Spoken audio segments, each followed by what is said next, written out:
Bismillah ar-Rahman ar-Rahim. Alhamdulillah wa salatu wassalamu ala Rasulullah. We continue reading from Imam Al-Ghazali's Kitab Sharh Ajaib al-Qalb, The Marvels of the Heart, Book 21 of Ihya Ulumuddin, The Revival of the Religious Sciences, that is the Islamic Sciences, translated by Walter James Skelly. The very last thing that we have read during at the end of the last session was a hadith about, in fact, really a combination of two prophetic traditions, whereby the Messenger of Allah sallallahu alaihi wasallam said to Fatima, who was part of himself. This is really the first hadith, if you will.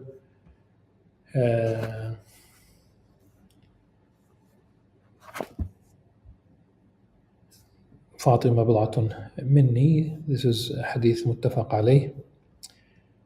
اعملي فإني لا أغني عنك من الله شيئا. Do righteously. If we consider the whole text, that in English here, do righteously, for I cannot take your place in anything God requires. Then this is I think the hadith narrated by Al-Bazzar. اعمل الله خيرا. But the issue here, يا فاطمة بنت رسول الله اعمل الله خيرا فإن أغني عنك من الله شيئا يوم القيامة. This is in the context of the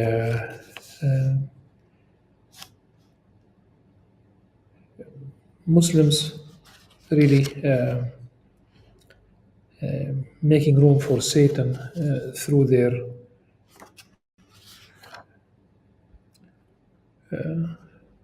extreme politically motivated, because this is not religiously motivated, psychologically, culturally, whatever is the case. But this is not something that is warranted by religion, by being partisans of their own schools of jurisprudence, and of course more so in the theological schools. Imam Ghazali says, we have cited this one as an example of all the partisan loyalties. Such also is the predicament of the partisans of Shafi'i, Abu Hanifa, Malik, and Ahmad. May Allah subhanahu wa ta'ala be pleased with them and other Imams. For if anyone pretends to belong to the school of an Imam and does not walk meaning implement according to his manner of life, according to his meaning the Imam of the particular school, the scholar of the particular school, then that Imam will be his opponent on the day of resurrection. When he, meaning the Imam, will say to him, my belief is to do, to perform, to act, to implement. My belief is to do and not merely to talk with the tongue. And talking with the tongue is to the end of doing, not raving. So why have you disobeyed me in the practice and manner of life, which are my belief? That's my madhab, really. And my way, by which I advanced, and in which I departed to God, the Exalted, subhanahu wa ta'ala. And then afterward pretended falsely to belong to my school. This is one of the greatest entrances of Satan, and by it he has destroyed most of the world. The colleges, the madaris, when they use the word madrasa in English, it's of course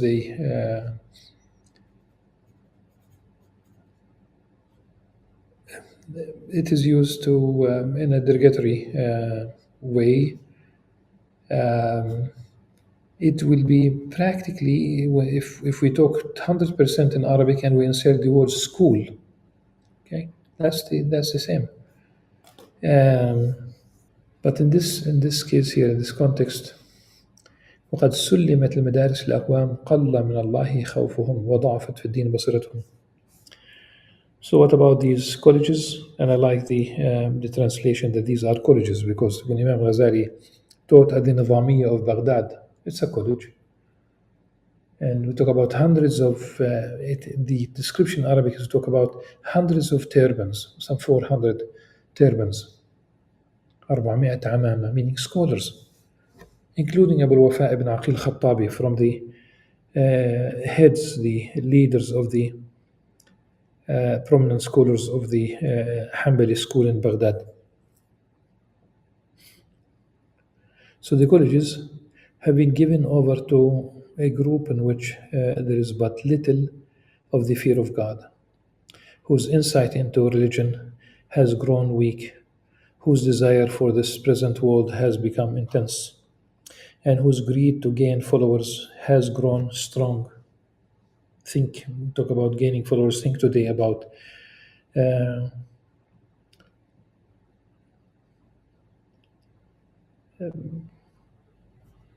some people really literally they literally buy numbers, followers. There are those who they will add tens, hundreds of thousands of people, or even more, and if every number has its own price, so that they will appear popular in front of people. Whose greed to gain followers has grown strong. They have not been able to gain a following and attain influence, save through their partisanship. So they have veiled this fact with their own breasts, and have not reminded their followers of the wiles of Satan therein. But indeed, they have acted as the agents of Satan in carrying out his wiles against them. So men have continued in partisanship and have forgotten the principles, the ummahat really of their religion. Thus they have perished and caused others to perish.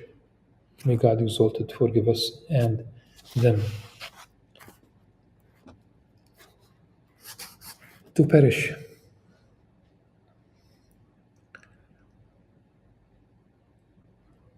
Yes. Halaku. This reminds me of I was searching Imam Al-Ghazali online, and I found something on archive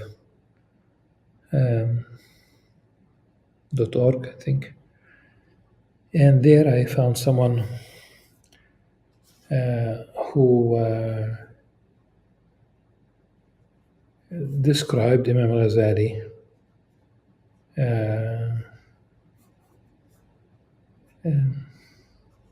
I think three words. He described him as non-believer. He described him as kafir, fasiq, halik, non-believer, and also described him as someone who would perish, meaning in the hereafter, and fasiq, someone who crossed the religious red lines, committed sins. And there in the how did he support his position? Of course, that's absolutely abhorrent. He mentioned what Imam al-Ghazali mentioned about the siyam, because he used صوم العموم صوم الخصوص صوم خصوص الخصوص, which is, if you read it, you would love it. Simply that it is what is common to people is that they abstain from food, drink, and intimate relationship between dawn and sunset. He said that the one's external organs, the limbs, would partake in the notion of fasting, which is abstinence, really, whereby the eye will not be extended to see to look at that which is prohibited. The tongue will not engage in that which is prohibited. The ears, the hands, the legs, all of you. And number three, some khusus is simply the heart abstaining from this dunya, simply other than Allah subhanahu wa ta'ala, to be specific. And how could basically, it's obviously someone who is blind, who is simply blinded by this kind of extremist partisan position, nothing else. And a book that was published, I don't even want to mention the name of the author, but the scholar who introduced the book said that in that country, this book was published like 30 years ago, a little bit more. He said that today, and he specified the country, the Arab country, and he said there are those who would render Imam Ghazali a non-believer. But also, this was quote unquote a Salafi in the technical name. I don't want to like followers of Muhammad bin Abdul Wahhab, rahimahullah. And there was a book that was published in Turkey, and there was a handwritten page that was added to the book when it was um, reprinted.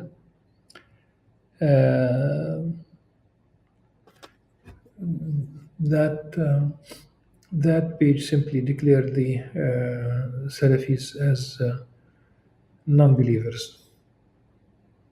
So here we have, and obviously the background to talk about how could a true Sufi say such a thing?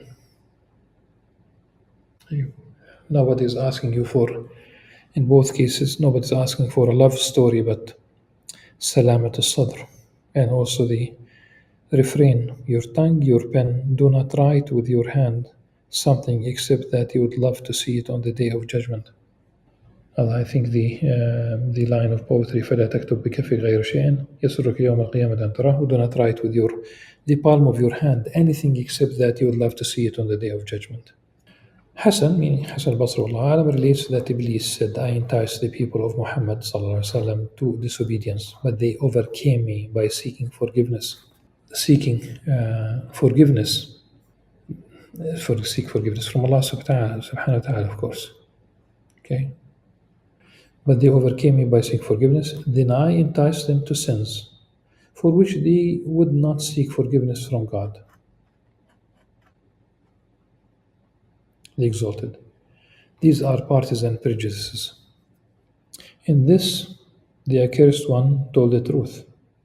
That's a comment from Imam Ghazali, for they do not know that these are the causes that lead to acts of disobedience. So, how should they seek forgiveness for them?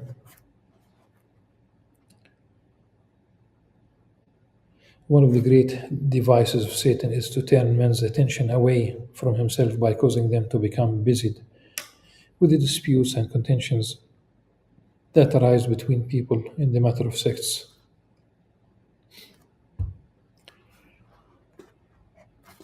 And this is one of the adab, and the etiquette of asking questions, and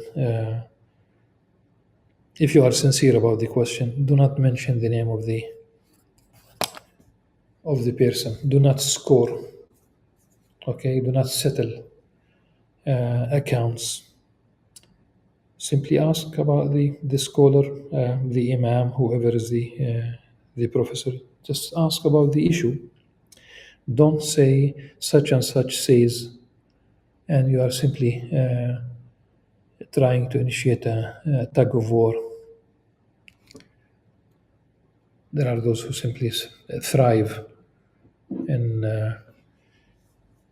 in responding to people. If there's something that, if they just respond to the issue, if you have to respond to the issue, if you have to, the ego will the ego will be nourished by, because you'll if you address yourself and say, oh, I have responded to such and such prominent scholar, حظوظ النفس.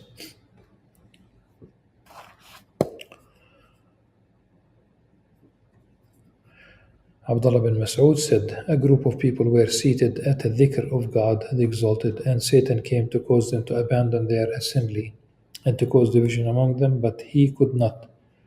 So he came to another company who were conversing on worldly affairs and stirred up strife among them, so they began to fight with one another. But it was not they on whom he had set his purpose.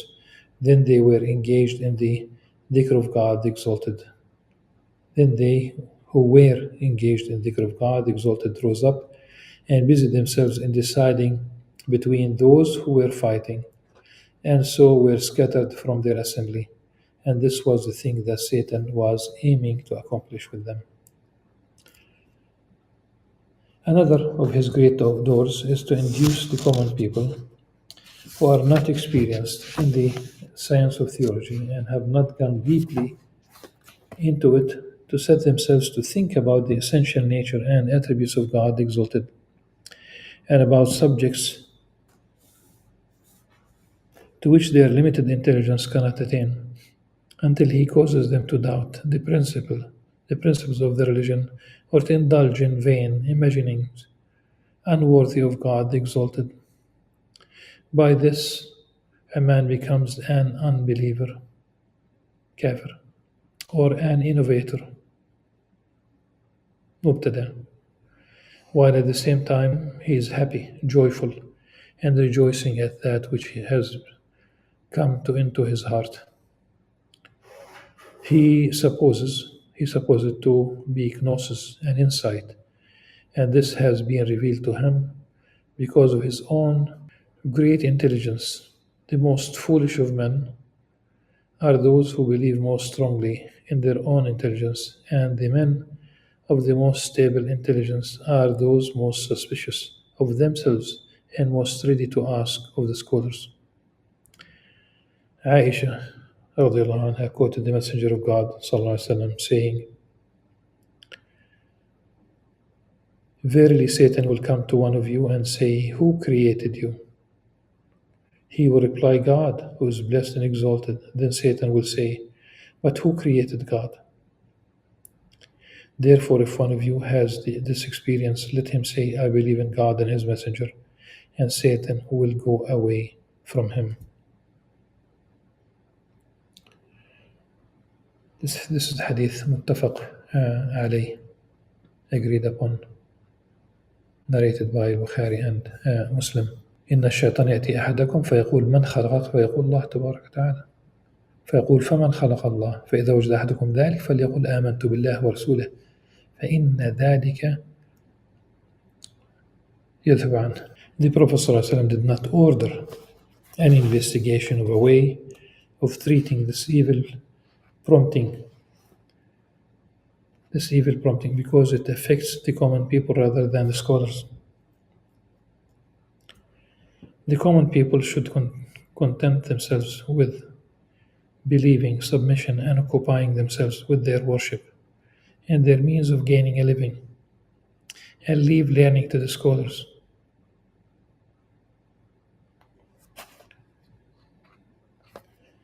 Were the common man to commit adultery and steal, it would be better for him than to talk about the science of theology. For he who speaks about God and his religion without the mastery of knowledge falls into unbelief in a way which he knows not, and is like one who embarks on the fathomless sea without knowing how to swim. The devices of Satan that relate to creeds and sects are countless, and we have only mentioned these by way of example. I remember the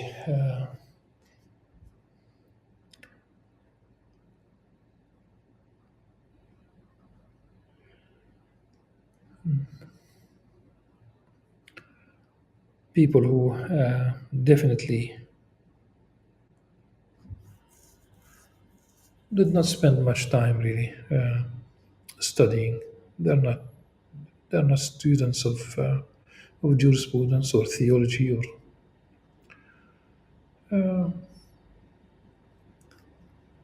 and they fell into the to the methodology of the Ahbash, and these people try to recreate or basically to insert life to issues that died centuries ago, and they learn how to discuss in a way that will trap people so that they would render them non-believers. You should never engage in discussion uh, that you will aim at uh, trap people so that they would say something that is not in line with Islam on the level of theology or in any way in any field of knowledge. And also do not assume that you have absolute knowledge. Never.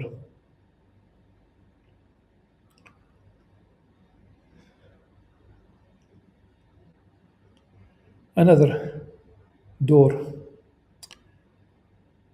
another of the doors by which Satan enters the heart is thinking evil of Muslims.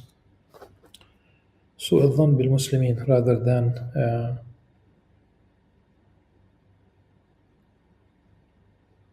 rather than حسن الظن, of course.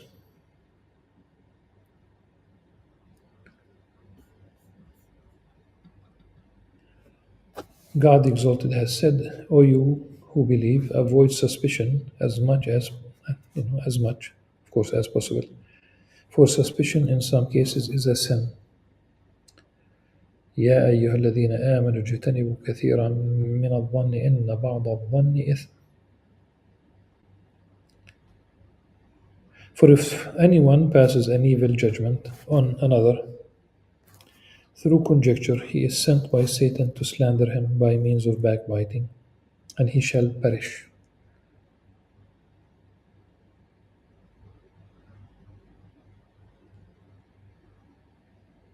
Satan may induce him to give the other less than his just rights, or to be remiss in honoring him, or to look at him with the eye of disdain, considering himself much better than the other. These are all among the things that destroy. Divine law has therefore forbidden man to indulge in accusations.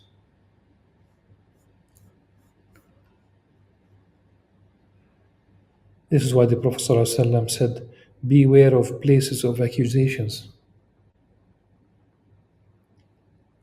Don't put yourself in a context that would allow people to think. It's not that you have done something wrong, but people will interpret the context as something wrong. He himself ﷺ, guarded against exposure to accusation. It is related narration from Ali ibn Hussein that Safiya bint Huyay told him. The Prophet ﷺ was spending a time of retreat in the mosque, and I came to him and I began to converse with him. When I bade him good evening and was leaving, I'm thinking about the bid him good evening. I think this is at any rate.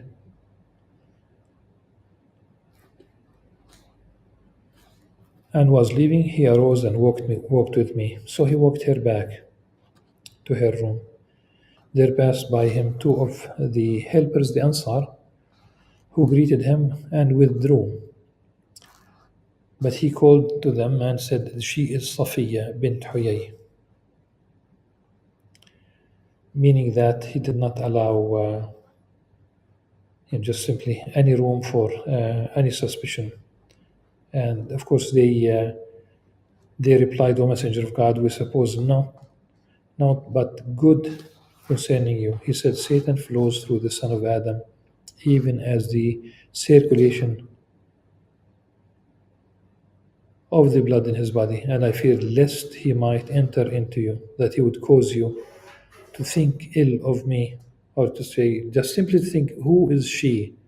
Who is this woman walking with the Prophet, or with the Prophet ﷺ walking with her? So this is al-Mu'mineen Safiya bint Huyay. This is hadith muttafaq alayh.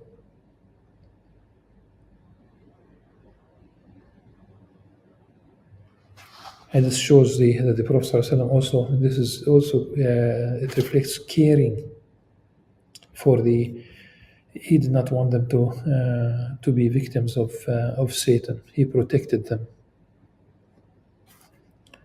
Observe, Imam Ghazali says, how the Prophet ﷺ was concerned about their religion and guarded them, and how he felt concern for his nation and taught them how to guard themselves against accusation. Thus, the scrupulously pious scholar who is known for his religion should not think lightly about his affairs and say in self-admiration, no one would suppose aught but good of man like me. For all men do not look at even the most godly and pious and benevolent people in the same way. Some look upon them with the eye of approval, but others with the eye of displeasure. The eye of approbation is dulled to every fault, but the eye of disapproval reveals the defects. And we will end with this, inshallah. This is a line of poetry. وعين الرضا عن كل عيب كليلة ولكن عين السخط تبدي المساوية. It's obviously the eye of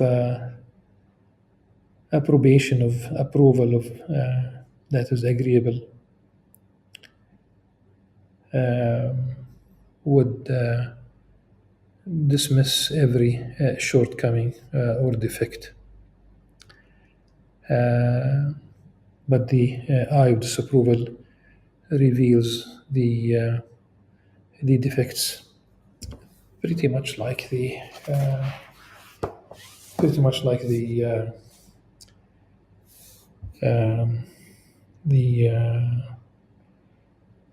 a projection, really.